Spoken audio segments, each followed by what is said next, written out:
Hello guys, and welcome back to another video.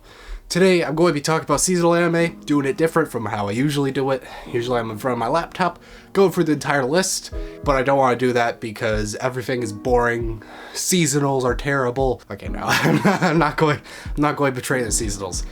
I've always been a somewhat consistent seasonal watcher, at least tried to watch a couple of shows, but my channel spans a long history of making these videos, and I'm not ending that history now, but we're changing up the system, how we go about things. I'm going to mess with the system, and I just have things bulleted down that I'm going to talk about. Like, some things, don't even care to name drop, because it's like, eh. So this season of anime, I've looked at it. It doesn't look as appealing as other seasons. Of course, the spring had a bunch of follow-up seasons that I was able to watch because I had watched it the season prior, and get to really enjoy the spring season that's still going on now. And it's been really good. This season, it does have a good amount of sequel stuff and a good amount of stuff overall, but it's pulling me in as much. So that's why I decided to change up the system, because I just don't want to talk about things that are like boring. Like, I'll be real. I used to defend isekais like, they can be fine. No, isekais suck. Okay.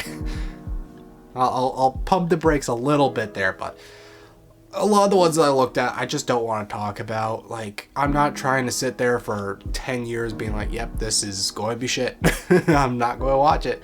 Like, of course, Uncle from Another World's about to be shit. There's plenty of the ones that are released, so many things on the list I just don't care to even talk about because, like, I'm not going to watch it, and they're just some trashy thing. But I'll go through the shows that I feel deserve some sort of mention, by my opinion.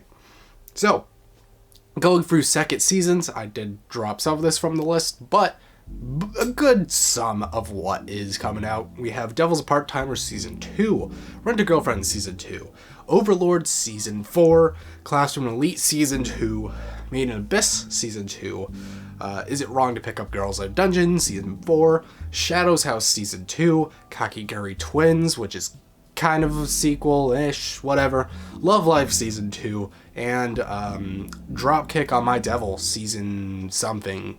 2, or I don't know. I think it could be third. I don't know on that one. But those are the ones I cared to mention. There's like a couple others. Some may have like specials. I didn't count those. Dr. Stone's getting a special or something. Like there's those. Even some that I'm watching that I'm just not even going to mention. But those are the ones that are like of name, of importance, of the ones I can actually commentate on, because I have not watched plenty of these. I have not watched Devil's Part-Timer. I have not watched Overlord. I've not watched Is It Wrong to Pick Up Girls in a Dungeon. I don't think I need to watch that one either. Ones that I have in fact watched, I'll make a bit more of a comment on. First one, Rent-A-Girlfriend Season 2. It's OG one, because on my very first seasonal video, of course, I talked about Rent-A-Girlfriend because I got in summer 2020, back when that show had been releasing. I had picked it up midway through the season. I was able to get through it, complete it, and I thought, I was like, it's okay. I was able to add to the conversation, be like, yeah, I don't like to make hair. Like, whatever, what you expect from it. I don't know if I'll be able to stomach it now with the season 2, but I'll see if I actually end up watching it. I may not. Classroom Elite. I'm not going to watch this season 2. I did complete the first season. I don't think it was good. Like, people really like the main character. I'm like, what do you like about him? Like, they prop him up as like the witty guy. I bet like some people say like, oh yeah, the light novel's so much better. But God, just looking at what they adapted, it's like, this must be like the most horrendous adaptation, because I don't see anything in these characters. Like, the main dude he looks like a more depressed me. Just like, oh yeah, I'm smarter than everyone. I actually big brain planned. I'm 5 steps ahead. It was kind of shit. It's kind of shit, to be real. TBH, to be honest with you. Oh yeah, Shadow's House. I guess I have one more. I forgot Shadow's House is getting a season 2, and it was a very unimpressive season 1.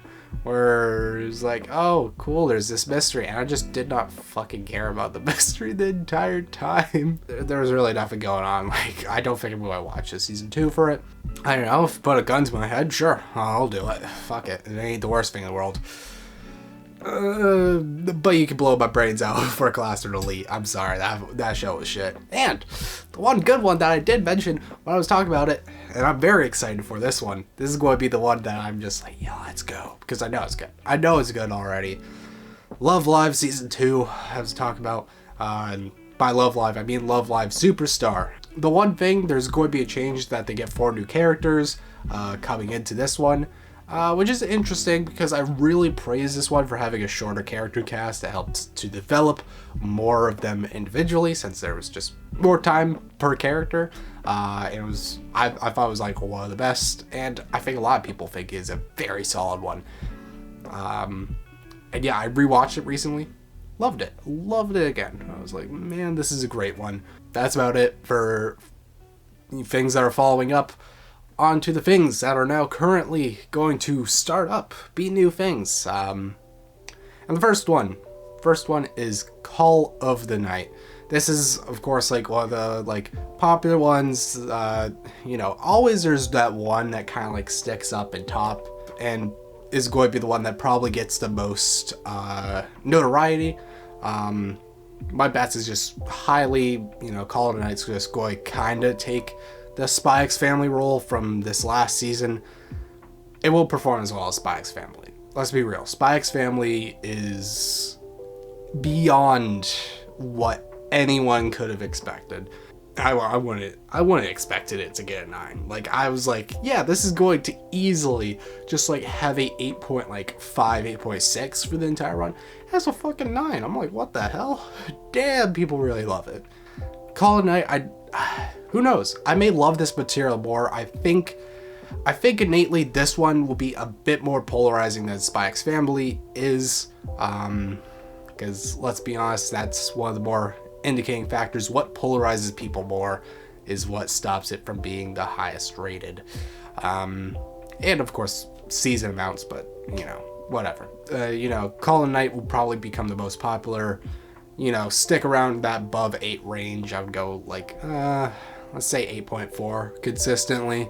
Like, people dig it into it. I don't know if I'll like it. I know it's a popular enough manga. It has a physical. Hell, I think it has it's a little less volumes than Spy X Family, but at this point, but it's, I think it started somewhere around the same time and just been like a pretty well-known manga that, got physical treatment and stuff like that, there's going to be the OGs that really support it. I think it's a similar case, won't be as popular as Spy X Family, and hopefully I'll enjoy it. It is a vampire thing. I don't think I've liked much of vampire things. There's only one show about anime show about vampires that I've actually liked at this point, which was a recent release. But besides that, I've just been hating on vampires, and I've never seen a good use of it. But hey, this may be the second addition to that list of good vampire stuff. Second one is like the more popular rom-com. Every season has its top rom-com. Thank the Lord, this season currently doesn't have, well, it hasn't started yet, but more people have been like, yeah, I'm more interested in watching. When will Ayamu make his move? This is the basic rom-com formula. This dynamic girl is older by 1 year. They are in a shogi club. I think girl is trying to get a guy to admit that he likes her. That's the gimmick. You've all seen these gimmick rom-coms before. If you like rom-coms, then hey, it exists. Of course, I'm more on the side of, I'll go for a rom-com easily. If I like it or not, that's another story. I've definitely had shifted sides, even with more popular ones. Like this season's biggest, Shikitori. I've just not liked it that much. Comparably, its second pick, Aharon. Love that one. You know, winter, the only one I was really watching was the rom-com one that season, which was kind of crazy, and a lot of people were watching the rom-com. That one kind of blew up, surprisingly. Didn't think it would be that crazy. You know, there's always that pick. I wonder if this one will be the one to do it for me, or will I just be like, yeah, whatever. But, like, it's the most subjective shit ever of, like, do you like this rom-com compared to this rom-com? Like, who cares? At the end of the day, you know, this is just another one that goes in the pile. Will I like it? Will I not? I don't know. I'll watch it to figure it out, though. Ooh, this one's a very interesting one. Ruby, Ice Queendom, done by Studio Shaft, so you know it's going to be looking pretty good. But I think I've always made the statement when people say Ruby, and I'm just like, you know, if it looked good, I would watch it, because I remember the days when people be like, yo, this is the good shit, bro. This is not good stuff. This is the good stuff. Like, you know, I remember fucking freshman in high school that was still happening. I'm like, oh god. Yeah, I remember that, and I was always just like, bro, the animation looked like booty cheeks. I ain't going to do it. But I don't have that excuse anymore. It's been ripped away from me because Shaft is doing it, so it's going to look freaking good. I don't have too much to say. I've never watched Ruby, of course. I've told you a story about that already. But yeah, that's how it is with me. Alright, the next thing. Oh, the Yakuza's Guide to Babysitting. This one, I think, I just have a good amount of confidence that this will be the one that, you know, I'm just like, yep, this is the good shit. You know, it's supposed to be some wholesome dynamic between a Yakuza guy, Yakuza guy. So right-hand man's there, and it's like, you got the special duty, all right, you're babysitting. And he's like, yo, some Yakuza shit. He's like, expect some Yakuza shit. Nope, he's doing some basic bitch. I'm babysitting someone. And it's supposed to be some wholesome dynamic in that regard. It's done by Studio Feel. Just looking at the trailer, it's like, it has a 2-minute trailer where I'm like, ooh, this looks appealing to me. You know, this is more my type of guy, type of stuff where I can really end up enjoying it. If, you know, it does everything well, I'll probably like it. Going on, next thing. Licorice Recoil. This was interesting. It kind of, like, looks a bit like a Is Your Order a Rabbit type show, but then the girls have guns and shit. So hopefully it isn't like those weird, like, girls have guns shit, and kind of like something like, badass, like Beyond the Boundary. Something Beyond the Boundary style, lovely. We would love that here.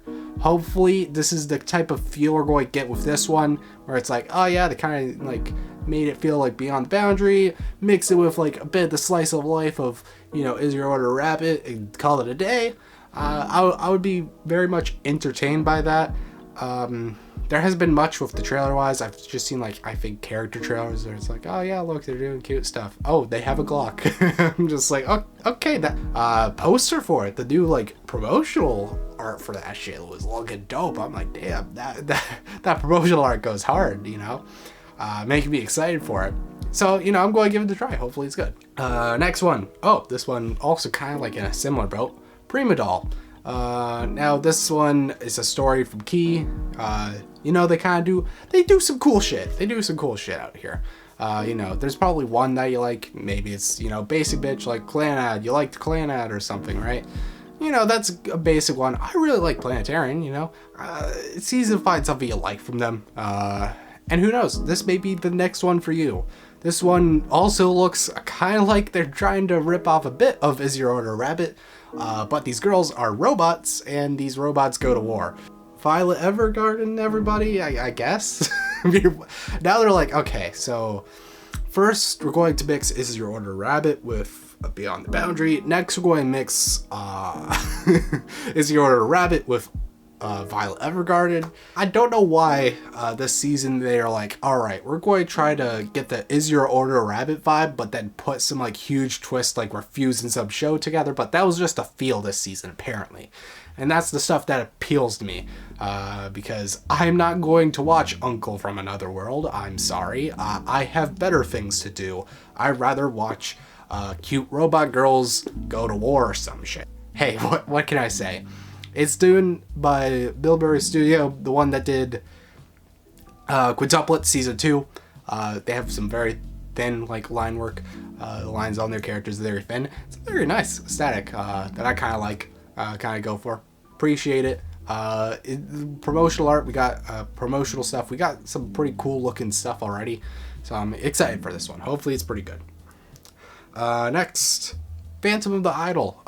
So this one, it's a gimmick. Dude is like a slump. He's in like a boy idol shit with this other dude who's actually likes his job. This guy is like, whatever, you know. He's like the most, you know, deadpan motherfucker on stage. He's so like, that's his vibe. But then there is a other one who's just like backstage, like, hey, what's up? And it's like, hello, and it's like, I'm dead. Oh, so apparently, like, they're going to, what is it? Ghost do the like, oh, go into your body shit. So girl who wanted to be an idol who died gets to kind of be an idol for that, something like that. Don't know much about it. Not going to read into it too much, but hey, I'll watch it. You pulled me in.